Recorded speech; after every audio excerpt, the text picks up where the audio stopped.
أعوذ بالله من الشيطان الرجيم. بسم الله الرحمن الرحيم. اقرأ باسم ربك الذي خلق. خلق الإنسان من علق. اقرأ وربك الأكرم.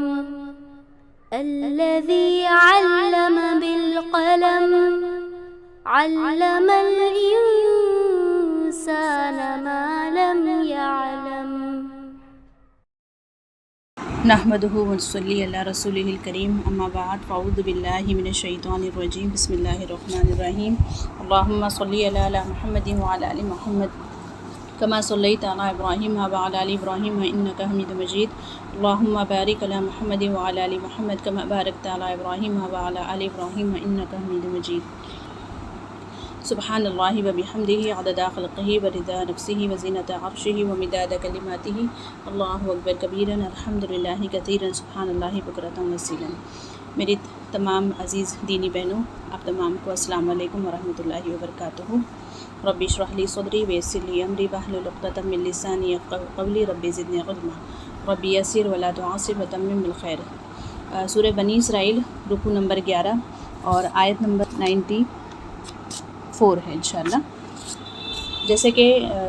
بنی اسرائیل کے 10 رکوعوں میں مختلف مضامین پر بات کی گئی، اور ہم جانتے ہیں کہ یہ سورہ اسرا ہے، اس کا دوسرا نام ہے، اور بنی اسرائیل جو ہے مکی صورتوں میں سے ہے، اور مکی صورتوں کا جو مضمون ہے وہ توحید، رسالت اور آخرت، یہ 3 چیزوں پر مبنی ہے۔ یہ آیت کا ترجمہ میں آپ کے سامنے پڑھتی ہوں، انشاءاللہ اس پر پھر ہم غور و فکر کریں گے۔ اللہ کا بھی پناہ شکر اور احسان ہے کہ اس نے ہمیں اپنے ذکر کے لیے جمع فرمایا۔ اللہ ہمارا کہنا سننا قبول فرمائے اور ہمیں بہترین عمل کرنے والا بنا دے۔ بسم اللہ الرحمن الرحیم۔ لوگوں کے پاس ہدایت آ جانے کے بعد انہیں ایمان لانے سے صرف یہ بات روکتی ہے جو وہ کہتے ہیں کہ کیا اللہ نے انسان کو رسول بنا کر بھیجا ہے؟ یہاں پر جیسے کہ میں نے عرض کیا کہ مکی صورتوں میں توحید، رسالت اور آخرت پر زیادہ بحث کی گئی ہے، کیونکہ دیکھیں یہاں پر آپ صلی اللہ علیہ وسلم کا جو سامنا تھا مکہ میں، یہ مشرکین تھے، یعنی اور کافر بھی تھے۔ ایک اللہ کو ماننے کا تصور ان کے درمیان موجود نہیں تھا، اور کسی رسول کا بھی تصور چونکہ ان میں موجود نہیں تھا، بہت عرصہ ہو گیا تھا کسی رسول کو آئے ہوئے، اسی لیے یہ تمام جو عقیدے تھے ان کے یہ دھندلا گئے تھے۔ اور جب اللہ کے نبی صلی اللہ علیہ وسلم نے نبوت کا دعویٰ کیا تو ان میں کافر اور مشرکین قسم کے لوگ تھے، اور جب کسی کافر کو دعوت دی جاتی ہے تو سب سے پہلے اس کے عقیدے پر بات کی جاتی ہے کہ وہ مانیں کہ رسول ہے۔ جب وہ رسول کو مانیں گے تو پھر اس کی تعلیمات کو بھی مانیں گے کہ وہ کیا تعلیمات لے کر آیا ہے، اور پھر اس پر وہ عمل پیرا ہوں گے۔ دوسرا یہ کہ وہ آخرت کو مانیں کہ مرنے کے بعد جو بھی عمل کریں گے اچھے یا برے تو اس کا محاسبہ ہوگا، اور تیسرا پھر وہ ایک اللہ کو مانیں، تاکہ ایک اللہ نے جو شریعت، جو دین رسول کے ذریعے ہم تک بھیجا ہے اسی کے مطابق عمل کریں۔ یہ تینوں باتیں ہوتی ہیں جب ہم کسی کافر یا مشرک کی طرف قرآن کے ذریعے دعوت دیتے ہیں۔ اسی لیے ہم دیکھتے ہیں کہ مکی صورت آج ہمارے پاس جو قرآنی ترتیب میں مکی سوریں ہیں وہ زیادہ تر آخر میں پائی جاتی ہیں، یعنی غالباً 30ویں پارے میں زیادہ پائی جاتی ہیں، کیونکہ الحمدللہ آج جو ہے قرآن کا روئے سخن ہے، الحمدللہ وہ مسلمان ہیں۔ یعنی ہم جب ایک کلمہ پڑھنے والا ایک مسلمان، چاہے وہ بائی برتھ ہو یا کسی بھی طریقے سے وہ مسلمان ہوتا ہے، تو وہ کیا کرتا ہے، جو سورہ فاتحہ سے شروع کرتا ہے قرآن پڑھنا، اور پھر اس کے بعد سورہ بقرہ ہے جو مدنی سورہ ہے جس میں احکامات ہیں۔ یعنی ہم آلریڈی کلمہ پڑھ چکے ہیں، ہم آلریڈی اب ہمارا عقیدہ جو ہے اس بات پر ہم نے پختہ کر لیا ہے کہ توحید ہے، رسالت ہے، آپ صلی اللہ علیہ وسلم اللہ کے رسول ہیں، اور پھر آخرت ہے، یعنی ہمیں مر کر جو ہے اپنے معاملات کا اللہ کو جواب دینا ہے۔ تو ہمارے لیے کیا ہے، ایک مسلمان کے لیے پھر جب یہ پختہ ہو چکے ہیں اس کے تمام معاملات، تو پھر اس کے لیے پھر احکامات ہیں کہ بھئی اب نمازیں پڑھو، اب روزے رکھو، اب زکوٰۃ دو، اب بندوں کے حقوق اس طرح سے ادا کرو، ہے نا، اللہ کے حقوق اس طرح سے ادا کرو، تو یہ معاملات ہیں۔ اب یہاں پر ہم دیکھتے ہیں کہ روئے سخن کس کی طرف ہے، کافر اور مشرکین کی طرف ہے۔ تو جب کبھی ایک داعی کا بھی یہ بہت بڑا پہلو ہے دعوت کا، کہ جب کسی کافر کو یا مشرک کو دعوت دیتے ہیں قرآن کے ذریعے، تو اس سب سے پہلے اس کا جو ہے وہ عقیدہ درست کرنا ہوتا ہے، توحید، رسالت اور آخرت۔ یہاں پر اسی مضمون پر بحث کی جا رہی ہے۔ تو اللہ تعالیٰ فرماتے ہیں کہ لوگوں کے پاس ہدایت آ جانے کے بعد انہیں ایمان لانے سے صرف یہ بات روکتی ہے کہ وہ کہتے ہیں کہ اللہ نے انسان کو رسول بنا کر بھیجا ہے۔ یعنی انبیاء اور رسول کے مخالفین کا ہمیشہ یہ اعتراض رہا کہ رسول ہماری طرح کا انسان ہے، وہ ہماری طرح کھاتا پیتا ہے، چلتا پھرتا ہے، شادی بیاہ ہے، صاحب اولاد ہے، اسے بھی غم اور تکلیف ہے، دکھ ہے، اور اسے بھی غربت ہے، اور اس کے بھی اپنے معاملات ہیں، تو مطلب پھر یہ کیسے نبی ہو سکتا ہے؟ یہ تھا کافروں کا معاملہ۔ اور بعد میں ہم دیکھتے ہیں کہ جن لوگوں نے پھر آپ صلی اللہ علیہ وسلم کی اگر رسالت کو قبول کر لیا تو ان کی بشریت کا انکار کر دیا، یعنی دونوں ہی فریق جو ہے افراتفری کا شکار ہیں۔ یعنی کسی کی بھی سمجھ میں آج تک کہتے ہیں نا، بہت کم لوگ ایسے ہیں اللہ کے بندے کہ جنہوں نے وقت یعنی ایک ہی وقت میں اللہ کے رسولوں کو انسان بھی مانا اور رسول بھی مانا، ورنہ دونوں فریق جو ہے وہ غلو کر گئے۔ یا تو ایک فریق نے انہیں رسول ہی نہیں مانا کہ انسان ہے تو رسول ہو ہی نہیں سکتا، اور کسی نے جو ہے وہ رسول تو مان لیا لیکن پھر جو کہتے ہیں کہ انسان نہیں۔ یہی معاملہ آج ہماری امت میں بھی چل رہا ہے کہ اللہ کے نبی صلی اللہ علیہ وسلم کو جو ہے وہ رسول تو ہیں لیکن اتنی غلو کر دیا ہے کہ نہیں، وہ انتقال نہیں فرمائے، ان کا وصال نہیں ہوا ہے، وہ نور ہیں اور وہ زندہ ہیں۔ اس طریقے کی چیزیں ہیں، یعنی آپ دیکھیں کہ دونوں ہی چیزیں قرآن کے مطابق اس عقیدے کی نفی کرتی ہے۔ پھر آپ اللہ تعالیٰ فرماتے ہیں، آپ ان سے کہیے کہ اگر زمین میں فرشتے اطمینان سے چل پھر رہے ہوتے تو ہم آسمان سے ان کے لیے کوئی فرشتہ ہی رسول بنا کر بھیج دیتے۔ آپ ان سے کہیے کہ میرے اور تمہارے درمیان بس اللہ کی گواہی کافی ہے، وہ یقیناً اپنے بندوں سے باخبر ہے اور سب کچھ دیکھ رہا ہے۔ یعنی اللہ تعالیٰ نے دیکھیے اس کا بہترین جواب دیا نا کہ دنیا میں اگر کوئی فرشتے ہوتے تو ہم فرشتوں کو رسول بنا کر بھیجتے، کیونکہ انسان کا پھر یہ بھی تو اعتراض ہوتا نا کہ اللہ تعالیٰ اگر تو نے فرشتے کو بنا دیا ہے رسول بھیج کر، وہ ہم تک تعلیمات پہنچا رہا ہے تو وہ کر سکتا ہے، کیونکہ اسے تو کوئی بشری حاجت ہی نہیں ہے، اسے کوئی دکھ سکھ نہیں ہے، غم خوشی نہیں ہے، اس کے ساتھ کوئی دنیا داری نہیں لگی، شوہر بیوی اولاد نہیں لگے ہوئے،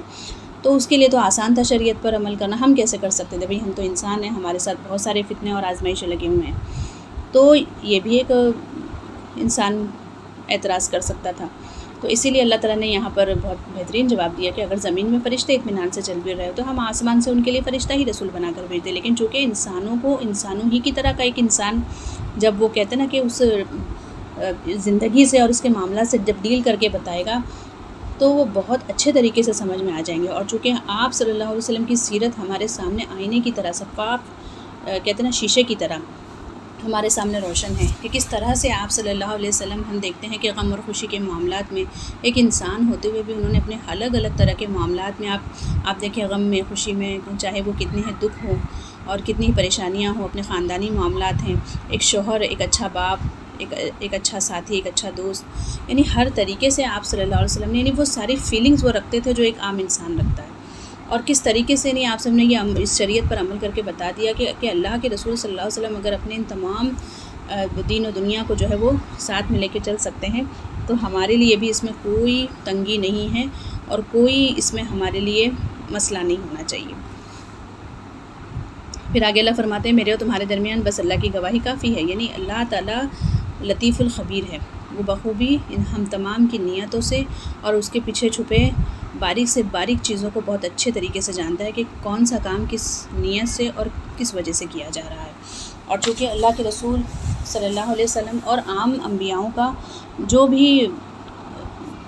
یہ جو پیغام پہنچانے کا معاملہ رہا اس کے تعلق سے اللہ تعالیٰ خود گواہی دیتے ہیں کہ میں کافی ہوں تمہاری گواہی کے لیے۔ تم اگر انسان تمہیں جھٹلا رہے ہیں یا کسی بھی طریقے سے ٹارچر کر رہے ہیں تو اس کے لیے یعنی کہتے ہیں نا کہ اس آیت میں ہمارے لیے ایک نصیحت بھی ہے اور اللہ کے رسولوں کے لیے خوشخبری بھی ہے کہ وہ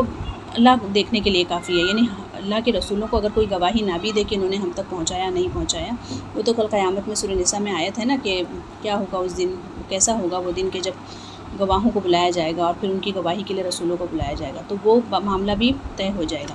لیکن دنیا میں یعنی اگر جھٹلانے والے جھٹلا رہے ہیں تو آپ صلی اللہ علیہ وسلم کو بھی یہ بشارت دی جا رہی ہے کہ آپ کو کسی اور کی گواہی کی ضرورت نہیں ہے، خود اللہ رب العالمین ہی گواہی دینے کے لیے کافی ہے۔ اور یہ چیز اگین ہم دائی جو امت کے دائی ہیں یا ہم امت ہیں کہ ہمارا مشن ہے اس قرآن کو آگے پہنچانا اور اسے سمجھنا، اس پر عمل کرنا، تو یہ چیز ہمارے بھی لیے ہے کہ آج ہم جو بھی عمل کر رہے ہیں، اچھا کر رہے ہیں، برا کر رہے ہیں، لوگ اسے اپریشیٹ کریں یا نہ کریں، لوگ اسے سمجھیں، ہر ایک کو اب ہم اپنا پوائنٹ آف ویو نہیں سمجھا سکتے ہیں۔ تو اس پر جو ہے وہ اللہ تعالیٰ فرما رہے ہیں کہ ہمیں کسی کو اپنی صفائی اور سفارش دینے کی ضرورت بھی نہیں ہے، کہ نہ کسی کی ہمیں سفارش کی ضرورت ہے ہمارے اعمال کے لیے۔ ہمارے اعمال، ہماری نیت اور ہمارا معاملہ جو ہے وہ اللہ رب العالمین خوب جانتے ہیں، اور یہ سمجھ لیں کہ ہم لوگوں کے لیے جواب دہ نہیں ہیں، ہمیں اللہ تعالیٰ کو جواب دینا ہے۔ اسی لیے کہتے ہیں نا کہ بہت زیادہ پریشان نہ ہوا کریں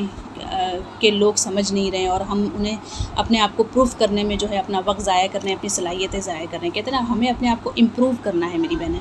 ہمیں اپنے آپ کو پروف کرنے کی ضرورت بالکل بھی نہیں ہے، کیونکہ ہماری امپرومنٹ کا تعلق ہمارے اعمال سے ہے، اور اس کی جواب دہی، اس کی پیشی ہمیں اللہ کے حضور کرنی ہے۔ واللہ بندوں سے ہمارا تعلق جو ہے وہ جواب دہی کا نہیں ہے، بندوں سے ہمارا معاملہ جو ہے احسان کا ہونا چاہیے، اور اتنا ہونا چاہیے جتنا اللہ رب العالمین نے ہمیں کرنے کے لیے کہا ہے۔ ہر کسی کے اپنے دائرے ہیں، اس کو اس دائرے میں رکھیں، اسے خدا نہ بنا لیں، ہے نا۔ اللہ کا جو مقام ہے، اللہ کا جو درجہ ہے، وہ کسی بھی رشتے پہ غالب نہیں آنا چاہیے۔ بہت پیاری بات جو ہے اس آیت میں بتائی گئی، بہت زبردست آیت ہے، اور اس سے ہمیں اتنا سکون مل جاتا ہے نا کہ بعض اوقات ایسا ہوتا ہے کہ لوگ ہمیں جھٹلا رہے ہوتے ہیں، طرح طرح سے ٹارچر کر رہے ہیں، پریشان کر رہے ہیں، اور ہم سوچتے ہیں کہ ہم انہیں کیسے سمجھائیں کہ ہماری نیت میں خیر ہے، ہم انہیں کیسے سمجھائیں کہ ہم ان کے خیر خواہ ہیں، اور یہ اور وہ۔ تو ایک پوائنٹ پر آ کر پھر اللہ تعالیٰ کہتے ہیں نا کہ ہمیں کسی کو اپنے آپ کو ثابت کرنے کی ضرورت نہیں ہے، دیٹس اٹ۔ اللہ رب العالمین سب کچھ جانتا ہے، اور ہمیں اسی کے حضور جو ہے اپنے اعمال کی پیشی کرنی ہے۔ آگے اللہ فرماتے ہیں جسے اللہ ہدایت دے دے وہی ہدایت پا سکتا ہے، اور جسے وہ گمراہ کرے تو ایسے لوگوں کے لیے اللہ کے سوا آپ کوئی مددگار نہیں پائیں گے، اور قیامت کے دن ہم انہیں اندھے گونگے اور بہرے بنا کر اٹھائیں گے، اور ان کا ٹھکانہ جہنم ہے۔ جب بھی اس کی آگ بجھنے لگے گی ہم اسے ان پر دوبارہ بھڑکا دیں گے۔ دیکھیے انسان کے اچھے اور برے اعمال کا معاملہ جو ہے نا، جس طرح سے دنیا میں اسی طرح سے آخرت میں بھی اس میں بہت زیادہ مماثلت پائی جاتی ہے، یعنی بہت زیادہ ہی سیم ہی ہوں گے۔ ظاہر ہے یہاں پہ اچھے عمل کریں گے تو آخرت میں جیسے کہتے ہیں نا، جو ہم نے یہاں بویا ہوگا وہی وہاں پہ ہم کاٹیں گے جا کر۔ تو اللہ رب العالمین یہاں پہ فرما رہے ہیں، دیکھیں سب سے پہلے تو یہ کہ ہدایت وہی دے سکتا ہے، یعنی اللہ رب العالمین نے ہدایت کی جو کنجی ہے اور ہدایت کی جو رسی ہے نا، اس کا ایک سر اللہ کے ہاتھ میں ہے، اور اللہ کے علاوہ جو ہے ہم کسی کو بھی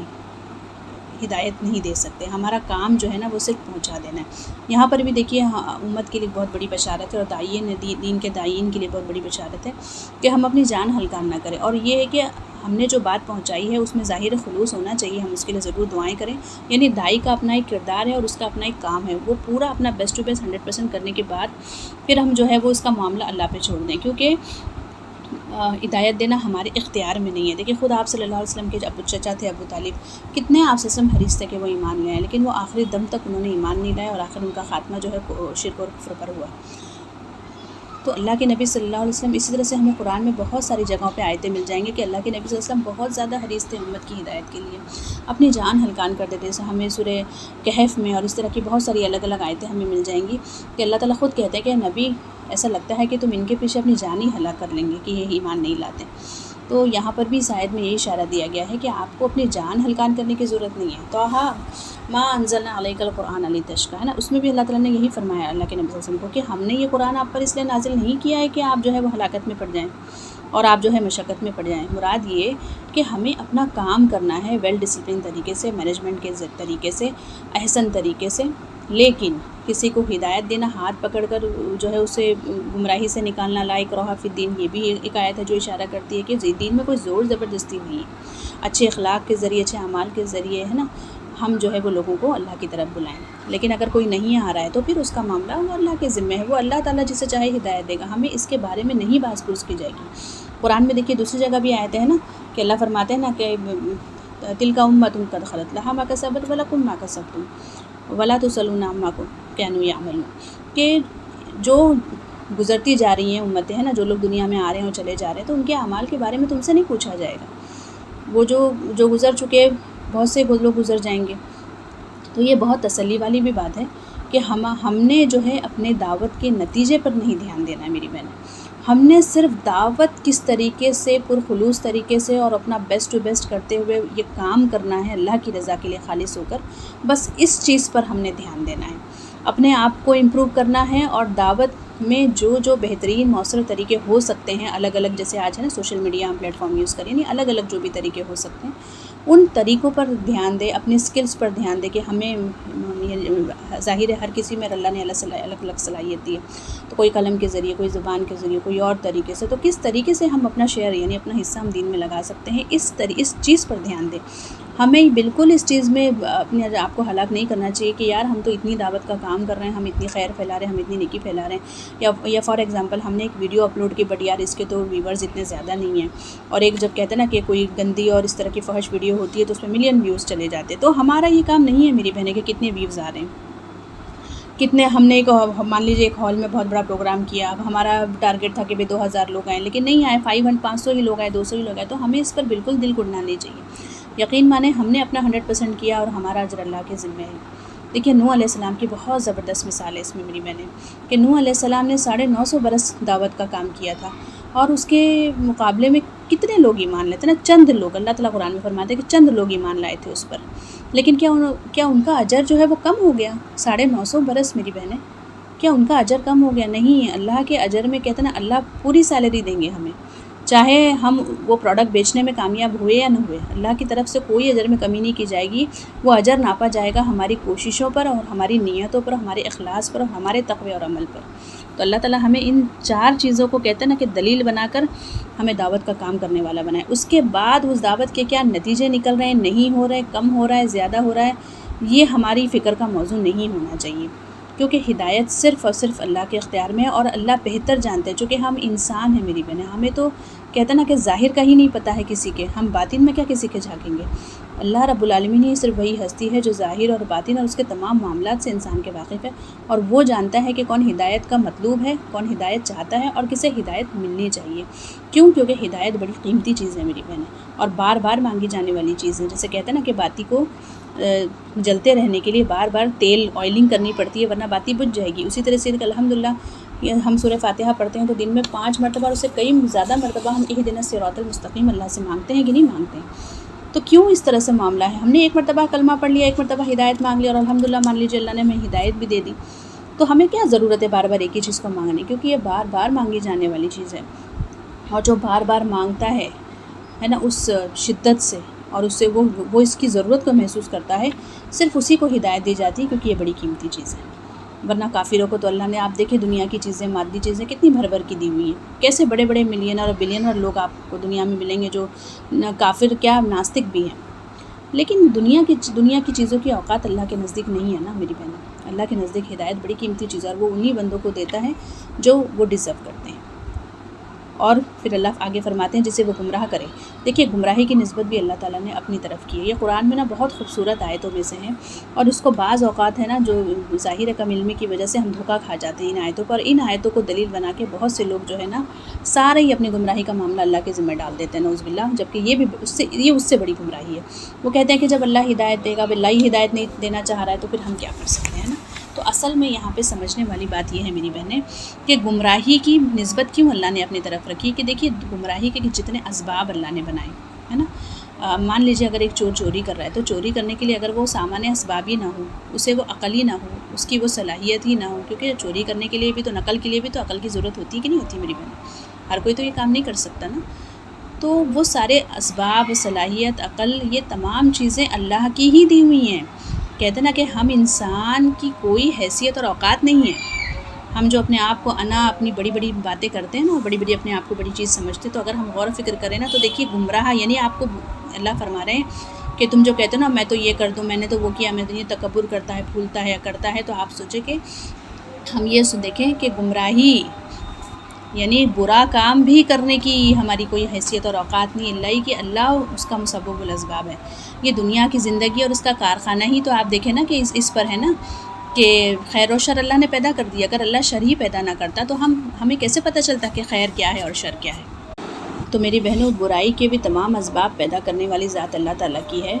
اس نے ہمیں صرف کہتے ہیں نا کہ چوائس دی ہے کہ ہم چوز کریں کہ ہم کرنا کیا چاہتے ہیں، ہم بھلائی کرنا چاہتے ہیں یا برائی کرنا چاہتے ہیں، ہم ہدایت کے راستے پہ چلنا چاہتے ہیں یا گمراہی کے راستے پہ۔ ہدایت کے بھی سارے راستے، سارے اسباب دیکھیں، اگر ہم ہدایت کے راستے پہ چلنا چاہتے ہیں تو الحمدللہ اللہ تعالیٰ ہمیں اپنے نیک لوگوں سے جوڑ دے گا،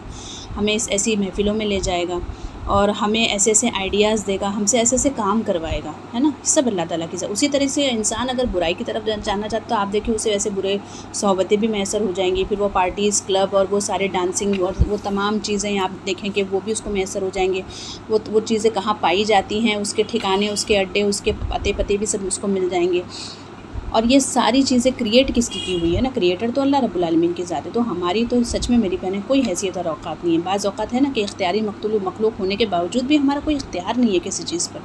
بس ہمیں نیت کرنی ہے۔ اسی لیے بخاری مسلم کی پہلی حدیث ہے نا کہ اعمال کا دار و مدار نیت پر ہے۔ تو ہم یہ دیکھیں کہ ہم نیت کیا کرتے، بس نیت ہم نے کرنی ہے، چوز کر لینی ہے، پک کرنی ہے کسی چیز کو، اس کے بعد کے سارے اسباب، سارے معاملات، ہر چیز جو ہے وہ اللہ کی رہنمائی سے ہے اور اسی کی توفیق سے ہے۔ اسی لیے اللہ تعالیٰ نے ہماری اوقات اصل میں ہمیں یہاں دکھائی اور کہا کہ وہ گمراہ کرے جس سے، تو ایسے لوگوں کو اللہ کے سوا کوئی مددگار نہیں، یعنی بعد میں پھر اگر انہیں کسی وجہ سے کسی طرح سے اگر وہ پھر اگر توبہ کرنا چاہیں تو وہ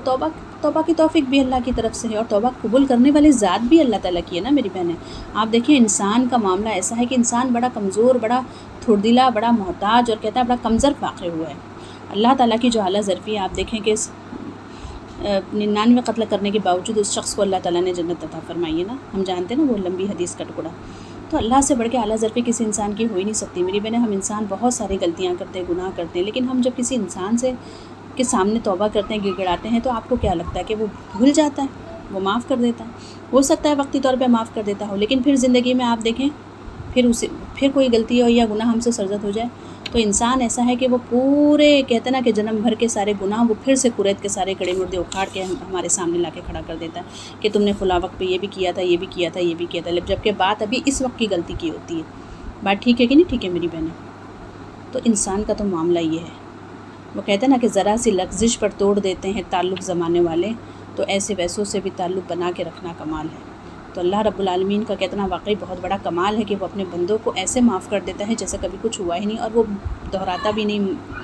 یاد بھی نہیں دلاتا، تانے بھی نہیں دیتا، اور ذلیل بھی نہیں کرتا، رسوا بھی نہیں کرتا۔ یہ بہت اللہ سبحانہ و تعالیٰ کی واقعی رحمانیت ہے۔ انسان رحیم ہو سکتا ہے میری بہنیں، رحمان کبھی بھی نہیں ہو سکتا۔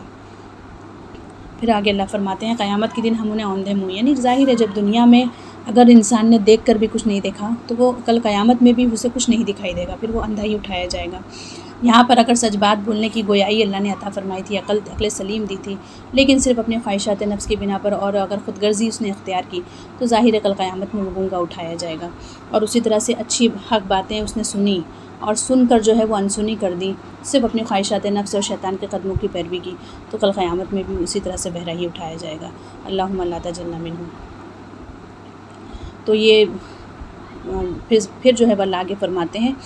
کہ گونگے بہرے ہوں گے اور ہم انہیں اوندھے منہ اٹھائیں گے۔ تو اوندھے منہ کے تعلق سے صحابہ کرام نے اللہ کے نبی سے فرمایا کہ اللہ کے نبی یہ کیسے ممکن ہے؟ تو ظاہر ہے اللہ کے نبی نے فرمایا کہ کیوں نہیں ممکن ہے؟ اگر اللہ پاؤں کے بل تمہیں چلا سکتا ہے تو وہ چہروں کے بل بھی چلانے پر قادر ہے، بے شک وہو علی کل شیء قدیر۔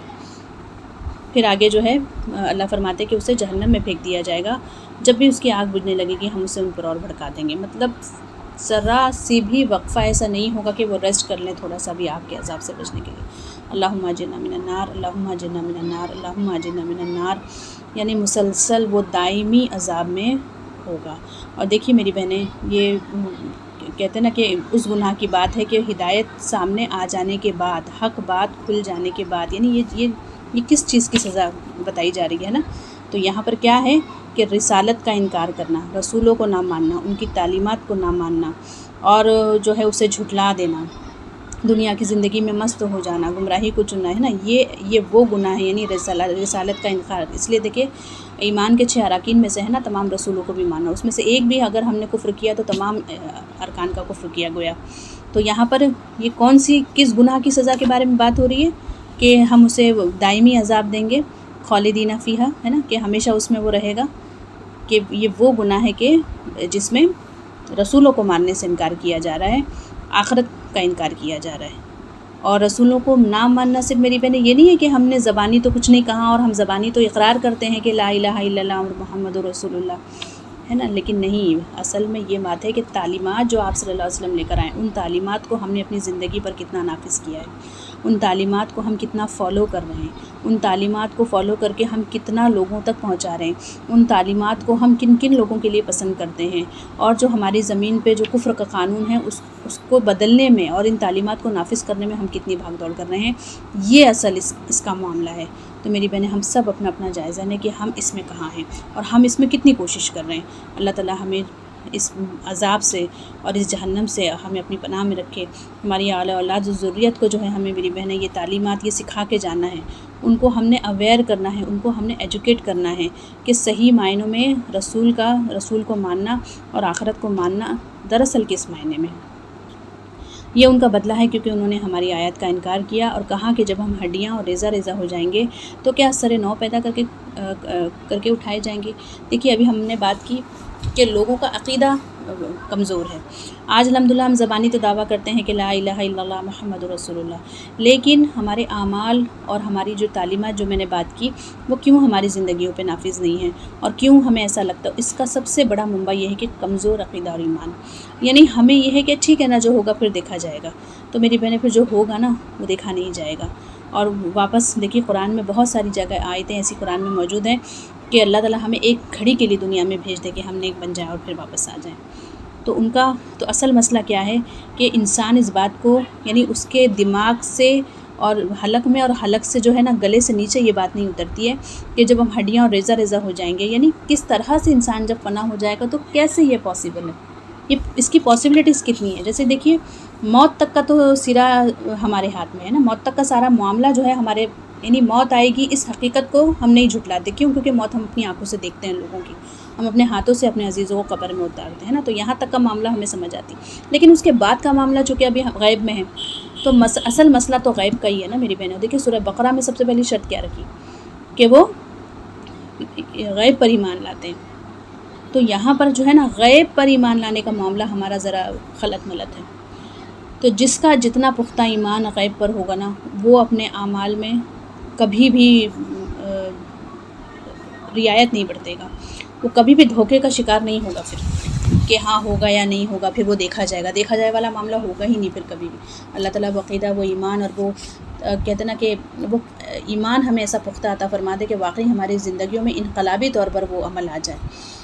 کیونکہ اچھا، اس کی ایک وجہ یہ بھی ہے کہ انسان کی فطرت ہے کہ کوئی بھی، جیسے کہتے ہیں نا کہ اگر اس طرح کا کوئی معجزہ اس کے سامنے بار بار ہوتا ہے نا، تو پھر وہ اس چیز لائٹلی اس کو پھر وہ لائٹلی لینے لگتا ہے، مطلب پھر اس کی وہ عجائب کی حقیقت یعنی کہیں نہ کہیں پھر وہ ختم ہو جاتی ہے۔ یعنی اس کا وہ کہتے ہیں نا کہ، یعنی فار ایگزامپل، ابھی آج سے اگر 1500 سال پہلے کوئی اگر یہ مثال دیتا تھا کہ بھئی زمین کے ایک کنارے پر کھڑے ہو کر ایک شخص بات کرے گا، دوسرے کنارے پر وہی بات دوسرا شخص اس کی سنے گا، تو لوگ کہتے ہیں کہ تم دیوانے ہو، پاگل، ایسے پاسبل نہیں ہے۔ پھر ایک شخص اگر یہ دعویٰ کرتا تھا کہ میرے ہزاروں لاکھوں ٹن جو ہے وہ وزن لے کر ایک لوہے کی چیز آسمان پہ اڑے گی، اللہ کے نبی کی پیشن گوئیاں بھی ہیں حدیث میں، لیکن اس وقت لوگ کیا کہتے تھے آپ سب کو، ہے نا، ساحر، مجنون، پاگل، نوز بلا، یہی سب تو کہتے تھے نا، کیونکہ آپ نے ایسی بہت ساری چیزیں بتائی ہیں کہ جو ابھی ان کی عقل میں نہیں آئی تھی۔ لیکن آج ہم دیکھتے ہیں ٹیکنالوجی، آج ہمارے پاس موبائل فون ہے، آج ہمارے پاس ہوائی جہاز ہے، آج ہمارے پاس آپ دیکھیں کشتیاں ہیں کہ جو میلوں ٹنوں وزن اٹھا کر جو ہے سمندر میں چل رہی ہے، لیکن نہیں ڈوب رہی۔ اب ہم 1 روپے کا سکہ ڈال دیں، فوری پانی میں ڈوب جائے گا۔ یعنی اس وقت 1500 سال پہلے چونکہ یہ چیزیں آئی نہیں تھی نا، خرق عادت کے خلاف تھی، تعجبات میں سے تھی، عجائبات میں سے تھی، تو لوگ کہتے تھے کہ تم دیوانے ہو، ایسا ہو ہی نہیں سکتا، یعنی یہ کون سی باتیں کر رہے ہو بہکی۔ اور آج جب ہم یہ چیزیں ہمارے علم میں آ گئی ہیں اور یہ معجزہ جب ثابت ہو گیا، تو اب ہم اس کو کوئی ویلیو نہیں کرتے۔ اس طرح سے دیکھیے، قرآن میں نے فرمایا کہ تم اپنے تخلیق میں اگر غور و فکر کرو تو اللہ کو پالو۔ اب ہم روز ہمارا کہتے ہیں، دیکھیے صبح سے لے کے شام تک ہماری مشنری اندر کام کر رہی ہے، ہم کھا رہے ہیں، پی رہے ہیں، ہضم ہو رہا ہے، خون بن رہا ہے، وہی جو ہے وہ غذا، اگر کوئی مادہ ہے وہ پریگننٹ وومن ہے، اگر پھر وہ ڈیلیور کرتی ہے بچے کو، تو وہی آپ دیکھیں غذا دودھ بھی بن رہی ہے۔ پھر اس کے بعد ہم دیکھتے ہیں کہ کس طریقے سے ہمارے پھیپھڑے، دل، گردے، جگر سب کام کر رہے ہیں، کس طرح سے خون پمپ کر رہا ہے۔ پھر ہم دیکھیں فضلہ کس طرح سے جسم سے نکل رہا ہے، پیشاب، پیخانہ، یعنی ایک گھڑی کے لیے اگر یہ رک جائے تو ہماری جان جو ہے وہ حلق میں آ جائے۔ لیکن دیکھیں یہ کس قدر آپ دیکھیں کہ بڑا معجزہ ہی ہے، سمجھ لیجئے کہ، لیکن انسان اب چونکہ وہ روزمرہ کی عادت میں ہو گیا نا، تو یوز ٹو ہو گیا اس سے انسان، تو اب اس کو ویلیو نہیں کرتا۔ تو یہی چیز اللہ تعالیٰ فرما رہے کہ جس طرح سے یہ تمام معاملات، یعنی دیکھیں نئی نئی ٹیکنالوجی آ رہی ہے، تو جو ٹیکنالوجی ابھی وجود میں نہیں ہے تو کہتے ہیں کہ یہ کیسے پاسبل ہے، لیکن جب وہ آ جاتی ہے وجود میں پھر اس کی کوئی ویلیو نہیں رہتی۔ تو یہی چیز اللہ تعالیٰ فرما رہے ہیں کہ جس طرح سے یہ تمام معاملات ہو رہے ہیں نا، اسی طرح سے قیامت بھی ہوگی اور اسی طرح سے لوگ بھی اٹھا کے کھڑے کیے جائیں گے، لیکن ہر ایک چیز کا کیا ہے، ایک وقت ہے۔ ایسا نہیں ہے کہ تم کہو گے اور وہ تمہارے سامنے وہ چیز، ہر چیز کا ایک وقت ہے۔ آپ دیکھیں گیہوں کی بیج، کوئی بھی بیج ہم سب زمین میں ڈالتے ہیں وہ اس کے وقت پر ہی اوپر آتی ہے۔ اسی طرح سے نفخہ سور ثانی ہے نا، سور کا جو کانسیپٹ بتایا گیا ہے، جب وہ پھونکا جائے گا نا، اس کے بعد ہی جو ہماری ٹیل بون، ہماری جو باڈی کا جو ایک حصہ قبر میں رہ جاتا ہے،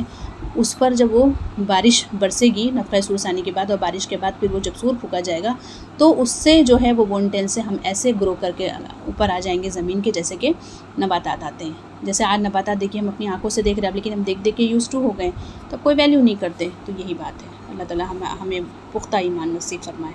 کیا انہوں نے دیکھا نہیں کہ وہ اللہ جس نے آسمان اور زمین کو پیدا کیا وہ اس بات پر قادر ہے کہ ان جیسے پھر پیدا کر دے؟ بے شک اللہ تو ہر چیز پر قادر ہے۔ ان کے لیے ایک مدت مقرر کر رکھی ہے جس میں کوئی شک نہیں، مگر ظالم اس سے ماننے والے نہیں، بس کفر ہی کیے جاتے ہیں۔ آپ ان سے کہیے کہ اگر میرے پروردگار کی رحمت کے خزانوں کے مالک تم ہوتے تو ان کے خرچ ہو جانے کے اندیشے سے سب کچھ اپنے پاس ہی رکھ لیتے، لیکن باقی انسان بڑا جو ہے وہ تنگ دل واقع ہو گیا ہے۔ پھر جو ہے مشرکین مکہ کا یہ اعتراض تھا کہ ہزاروں برس گزر چکے، جو مر گیا ان میں سے تو کوئی دوبارہ زندہ ہو کر آیا نہیں ابھی تک نا۔ تو وہی اللہ تعالیٰ فرما رہے ہیں کہ دوبارہ جو ہے وہ اس کا ہر چیز کا ایک وقت معین ہے اور اس معین وقت پر وہ چیز آ جائے گی۔ پھر جو ہے کفار قریشی سردار جو آپ سب کی مخالفت پر یعنی کمر بستہ ہو گئے تھے، اس کی وجہ یہ تھی کہ وہ آپ کو جھوٹا، یہ وجہ نہیں تھی کہ وہ آپ کو جھوٹا مطلب وہ سب کچھ جانتے تھے کہ سچا نبی ہے،